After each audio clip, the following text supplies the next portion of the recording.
Sa dami na nagsusulputang kapihan ngayon, kailangan may kakaibang gimmick para mapansin at dayuhin. Pero, tiwala raw ang Team Jervy na mga pambato nilang pagkain at kape. Simple pero aesthetic ang location at customer-friendly na staff ang key to success ng The Fifth Cafe sa Taytay, Rizal. Ang dating sari-sari store, kinarir at ginawang coffee shop ng team ni Jervy. Ang family business, literal nakadugtong lang ng family house ng may-ari. Nagsimula po ito sa sister ko talaga. Actually, ganyan talaga to. Mahilig kasi siya sa coffee and mag-bake. Dati, nagbebenta lang siya online sa mga kakilala lang. And then na yun, eventually, naisipan magtayo ng business na coffee shop. Dati po itong tindahan ng lola ko. Sakto naman nung kailangan namin ng location para sa coffee shop, sinara na niya yung tindahan. In-offer niya na baka gusto ito na lang yung area. Pinagawa namin yung lugar. May 2 palapag ang cafe.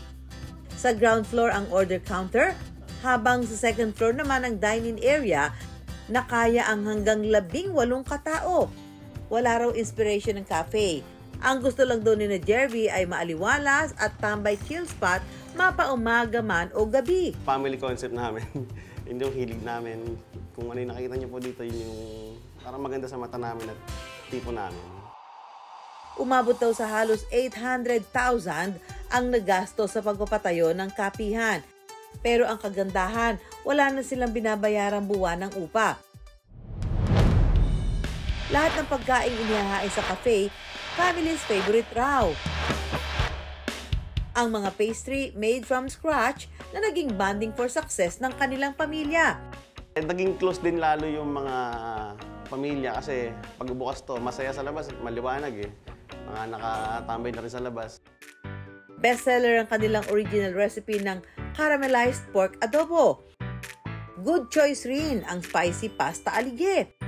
Habang mapapaanyang haseyo naman sa kanilang spam kimchi fried rice. Bet naman ng mga Gen Z customer ang big serving ng fish and fries at drinks gaya ng Lotus Biscuit Milkshake at Honey Lemon Citron. At ang paborito ng lahat na kape 5 na pangontra antok ang tapang at lasa. Pero bukod sa kanilang mga pagkain at inumin, kung gano'n rin kaganda po ang quality ng pagkain at produkto natin, ganong quality rin po ang ibigay ng service natin sa mga customer. Para po naman masatisfy sila at tangkilikin tayo at lalo pa tayong mahalin. Bukod sa serving ng food, syempre ang babalikan mo lagi yung crew, yung owner. Given naman na kasi na talaga masarap ang food and drinks. Ang ganda talaga ng ambience. Very calming yung area. Yung food, yun. Masarap talaga. Pati yung drinks. Tsaka yung mga staff is talagang mabait. Pero ang tahimik na kapihan sa Taytay nabulabog at biglang nag-trending. Nag-viral sila dahil sa reklamo ng isang grupo na nag-dine-in sa cafe. Bad customer service daw at not recommended. Pinaalis daw ang grupo kahit umabot sa 4,000 piso ang halaga ng kanilang in-order.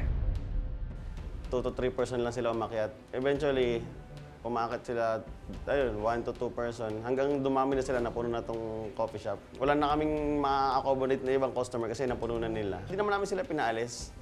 May naka-reserve lang talaga ng 8 PM. Sinabihan namin sila na may naka-reserve. In-approach din namin sila na maayos. Hindi raw nagpa-reserve ang grupo. Hindi na nga rin daw nila pinuna ang grupo na lumampas na sila sa seating capacity ng cafe. At ang pananatili ng mga ito ng halos 4 na oras. Hindi naman namin tinake na negative. Ang ginawa na lang namin kasi sa reviews po yun, masisira kami sa review sa online eh. Pinost lang namin yun for awareness para lang malaman natin yung two side ng story. Pinagtanggol naman kami ng loyal customers namin dito na yung totoong service dito. Humingi naman daw kalaunan ng paumanhin ng grupo sa kanilang social media page. Sa panahon ngayon kung saan marami ang sa social media nakadepende, mahalaga ang pagbibigay ng social proof gaya ng reviews at feedbacks. Isa itong halimbawa ng word of mouth sa digital world na marami ang gumagawa. In this business field, you cannot please everyone. At the end of the day, mayroon at mayroon ka talagang basher. At sa akin, pasalamat pag nagkakaroon ka ng basher kasi sumisikat na yung negosyo mo. And then kung nagkaroon ng negative feedback, that's a room for improvement bilang isang negosyante. Let's also apply being sympathetic to the businesses, especially for micro, small, and medium enterprises.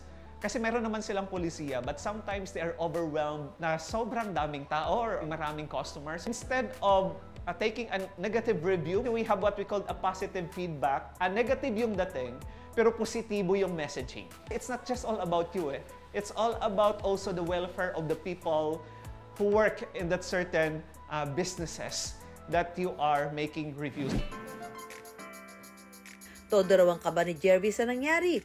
Pero tila naging blessing in disguise pang araw ang kanilang viral moments. Hit na hit pa rin daw ang cafe ni na Jervy na may buwan ng kitang 250,000 pesos.